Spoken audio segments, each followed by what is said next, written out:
Welcome. In this video we're going to take a look at what's new in LANGuardian 14.4. My name is Darragh Delaney from NetFort.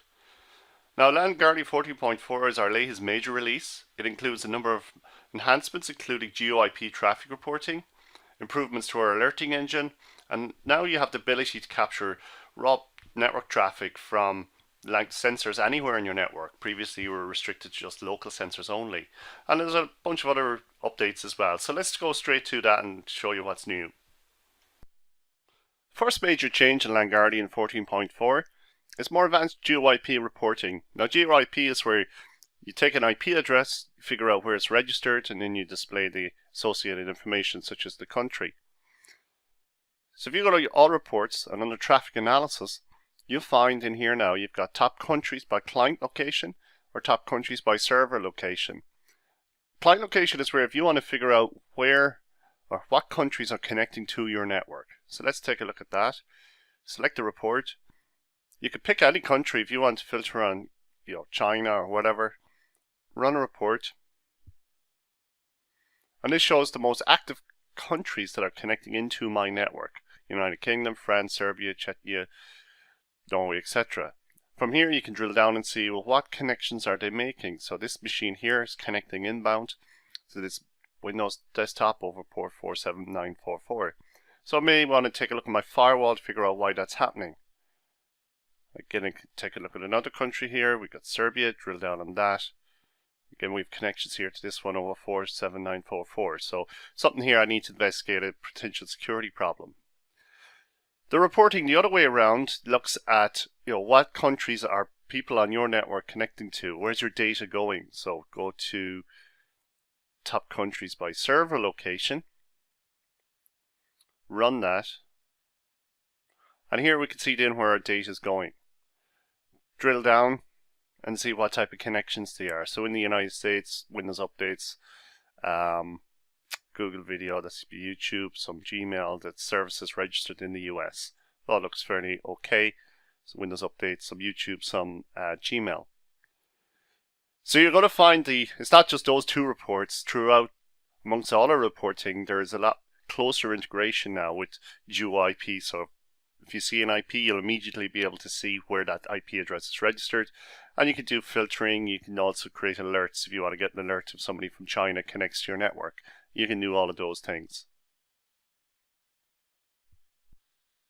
Now the second enhancement in LANGuardian 40.4 is an update to our metadata alerting and our rule support. So if you've got particular business rules that you need to get an alert on, we've got a new interface for that. So let's go in there to show you what's changed. So we go to settings, we go to alert rules, and we go add a new rule. So this page here has been redesigned. So to set up an alert, just to let you know, this is still a work in progress. We're still developing this behind the scenes. But to set up an alert, we put in what we want. So let's say file delete from finance folder. The module we select here would be file share, and the hook, it's a delete file. And the rule then we just say if there is a file where the name equals and its budget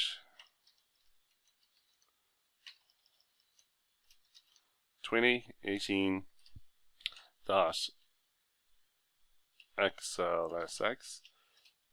So this is a particular file. If somebody deletes this, we want to be notified. So name is equal to that spreadsheet.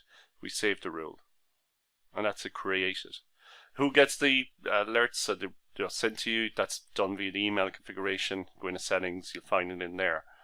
So it's a better way of setting up our rules. So we're going to develop this even more, and you can get alerts on traffic, web, file shares. There's lots of options in here. You can see from the drop down anything from web, file share, email, DNS, port scanning, SQL. And it'll also show you what you can alert on. So for example, in SQL, there'll be things like just database query actually. But for something like HTTP, there'll be more options in there. So you can source port, destination port, etc.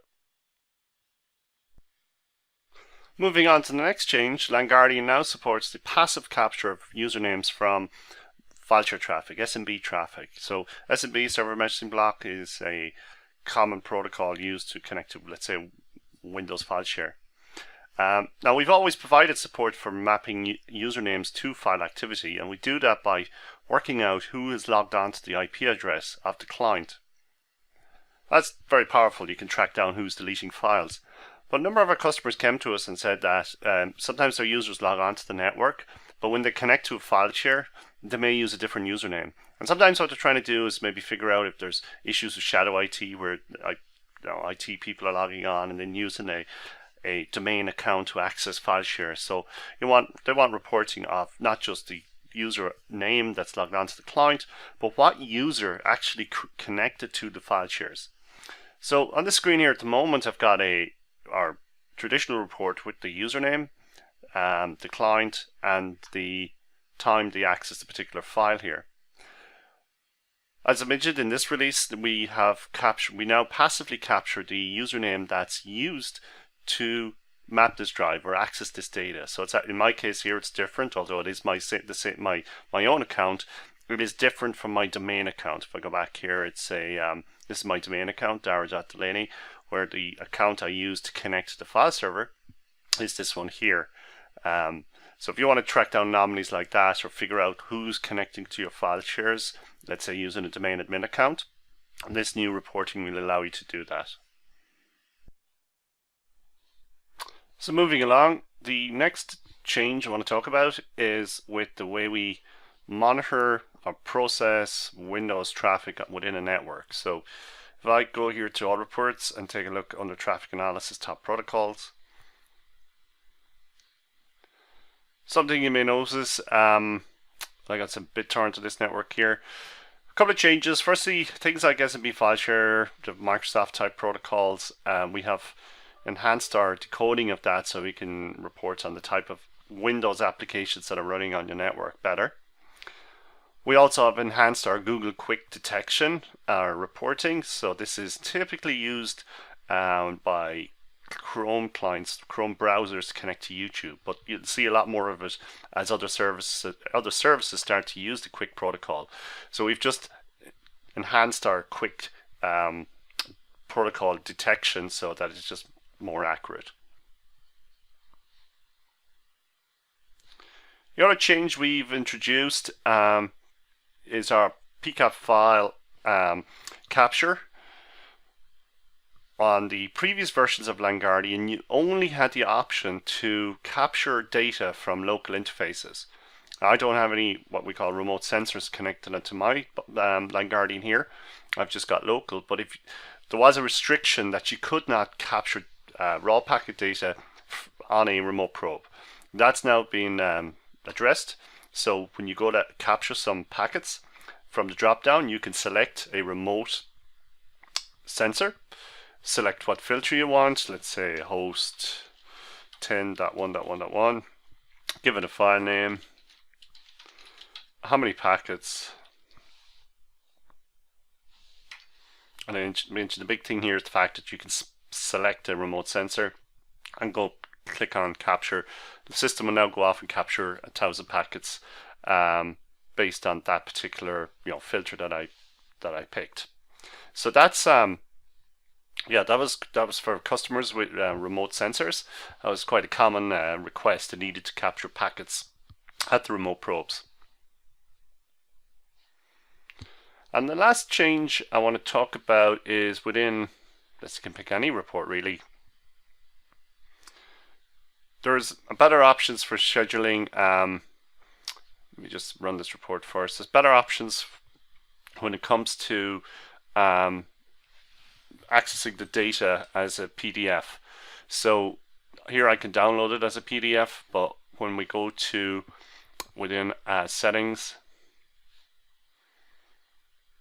if you look at our email alerts configuration, I don't have any set up, but we have better support in here now for PDF. So let's say we have a security distribution list, put in some emails, let's put in a security network events, probably would be a good one. So let's see what we got here. Top network events would be a useful one. So here now we can select the type of attachment. So the report, if you want, as a HTML email, that's fine. So you open your email, all of the content is displayed as HTML, the graphs, the tabular data. But if you've got issues with HTML email, maybe getting corrupted or whatever, you now choose an option here for PDF. So you get very much a text-based email, but you're going to get the reports are going to be attached as PDFs. Or if you want CSV, not that common, but PDF, certainly many of our customers requested this.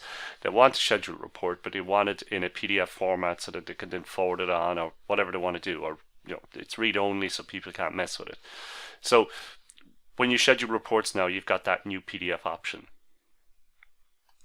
So that's the main changes in release 14.4. If you haven't upgraded, please do so today. To upgrade, you just go into settings, scroll down to the bottom, your upgrade option here. I've already upgraded, so I'm 14.4. It should prompt you that you've got a new version available. If you're on 14. Or less than 14.4 and there is no option for an upgrade, just be sure your LANGuardian can access the internet. It needs to access this specific URL here. So check make sure that there isn't a proxy or filter blocking access to this URL. If there is, just remove the filter, the block, and go back to that page and see if the upgrade's available. If you get stuck, please contact our support team. So yeah, that's version 14.4, and stay tuned. We'll keep you updated on new enhancements, new versions that we have coming later this year.